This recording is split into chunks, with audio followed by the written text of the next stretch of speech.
તો એમ કે આ વિસ્તારના આમ આદમી પાર્ટીના કાર્યકર્તાઓથી લઈને નેતા અમે બધા જ લોકો જોડાઈએ છીએ, તો થોડું તાલુ કાર્યાલય પર મારીને આવીએ, કારણ કે એમ કે કોઈ બેસવા વાળું હવે બચ્યું નથી. ગૃહમંત્રી ફરી એકવાર આદિવાસી વિસ્તારમાં પહોંચ્યા છે અને આદિવાસી વિસ્તારમાં જે પ્રકારે તેમણે આમ આદમી પાર્ટીમાં ગાબડું પાડ્યું છે તેને લઈને ચૈતર વસાવાની મુશ્કેલી વધી છે. શું છે આ સમગ્ર મામલો, વાત કરીશું આ વિડીયોમાં. વૈષ્ણવજન તો તેને કહીએ જે પીડ પરાઈ જાનાને રે. નમસ્કાર, નવજીવન ન્યૂઝમાં આપનું સ્વાગત છે. હું છું જયંત દાફડા. આગામી સમયમાં નગરપાલિકાની ચૂંટણી આવવાની છે, ત્યારબાદ વિધાનસભાની ચૂંટણી આવવાની છે અને આ ચૂંટણી જેમ જેમ નજીક આવી રહી છે તેમ હવે રાજકીય પક્ષ સક્રિય થયા હોય તેવા ઘાટ અત્યારે જોવા મળી રહ્યો છે.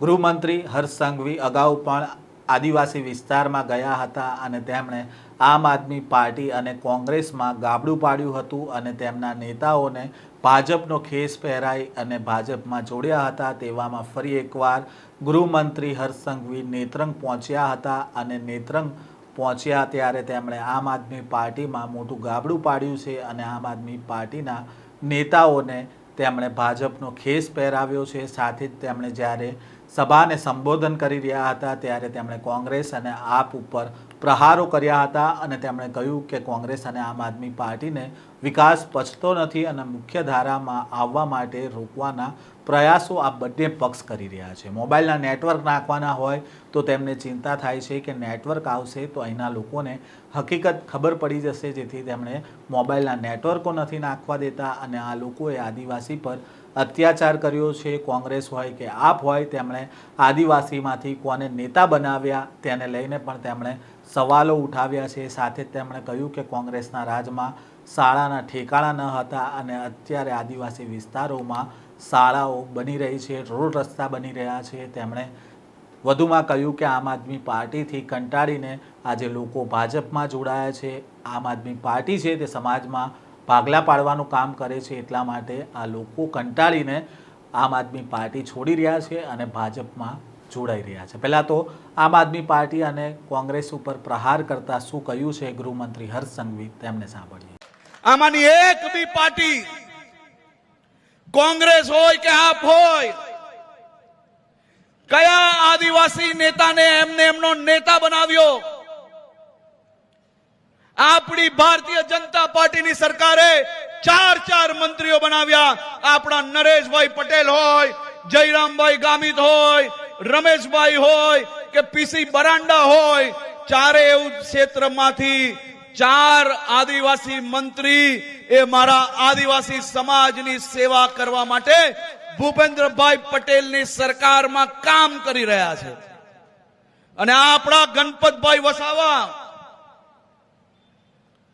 આખા આદિવાસી સમાજના નેતૃત્વ કરવાની જવાબદારી મુખ્ય આદિવાસી મોરચાના પ્રમુખ બનાવવાનું કામ એમને કરવામાં આવ્યું.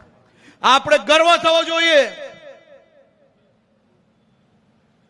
કે ગણપતભાઈ વસાવા એ કેટલાય વર્ષો સુધી ગુજરાત વિધાનસભાના અધ્યક્ષ હતા. તમને કોઈને અંદાજો નહીં હશે,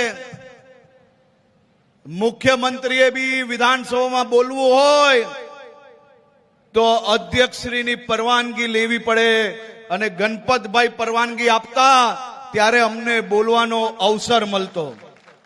આપણે તો સ્કૂલના ઠેકાણા નતા કોંગ્રેસના રાજમાં. આજે દરેક તાલુકાઓમાં સાયન્સ સ્કૂલો, કોલેજો અને કેટલીય હોસ્ટેલો બની ગઈ. આદિવાસી સમાજના દરેક તાલુકાઓમાં આપણે ભગવાન બિરસા મુંડા લાઇબ્રેરી બનાવવાનું નક્કી કર્યું. આનાથી વિશેષ કોઈ એક સરકાર કે એક રાજ્ય આવી જાય, ચાલો આપણે નક્કી કરીએ કે બેસીએ કે દેશના બીજા કોઈ રાજ્યની અંદર આ ગુજરાત જેવું આદિવાસી સમાજનું જે કામ થયું છે એવું એક જગ્યા પર કામ થયું હોય. અને આજે તો ખૂબ આનંદનો દિવસ છે કે નેત્રંગ ખાતે આદિવાસી ગૌરવ સંમેલનમાં ખૂબ મોટા પાયે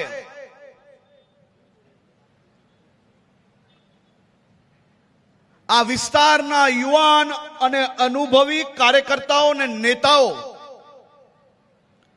આજે ભારતીય જનતા પાર્ટીમાં જોડાઈ રહ્યા છે.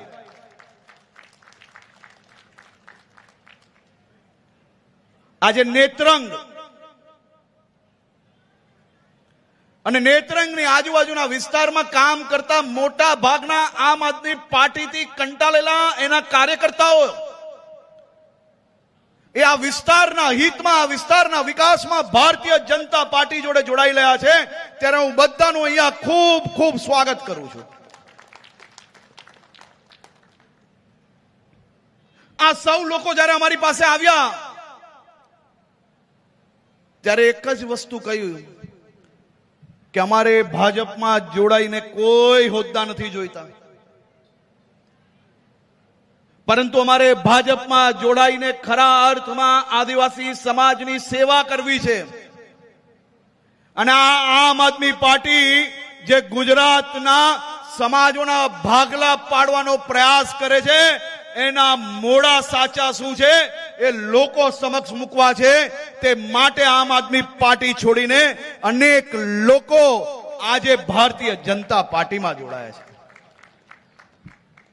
આજે ઉર્મિલાબેન ભગત ઝઘડિયા વિધાનસભાના ઉમેદવાર હતા. આમ આદમી પાર્ટીમાં એમને હજારો મત મળેલા.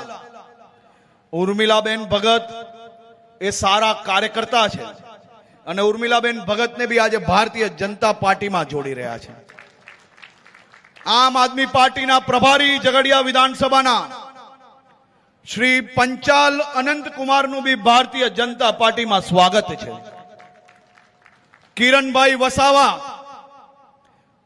વાલિયા તાલુકાના આમ આદમી પાર્ટીના પ્રમુખે એમની આખી ટીમ જોડે આમ આદમી પાર્ટીમાંથી વિદાય લીધી છે.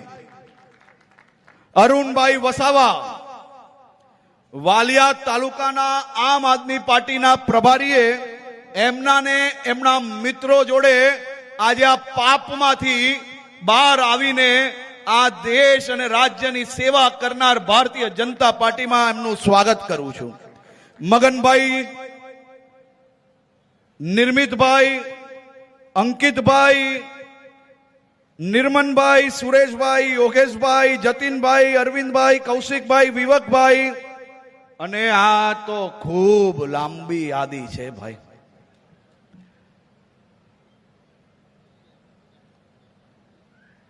સવારે આ લોકો આવ્યા તો એમ કે સાહેબ